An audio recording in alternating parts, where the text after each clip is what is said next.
kamakailan ay nagbahagi si Janine Gutierrez ng mga larawan kasama si Jericho Rosales at ang anak nitong si Santino. Makikita sa mga larawan ang masayang bonding ng tatlo. Malaki ang pasasalamat ni Jericho dahil bukas ang puso ni Santino sa relasyon nila ni Janine.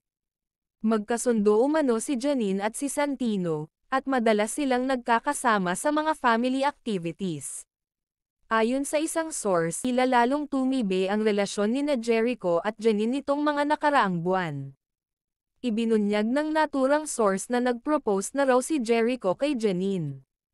Ayon pa sa ulat, naging emosyonal si Janine sa panahong iyon at agad na tinanggap ang proposal.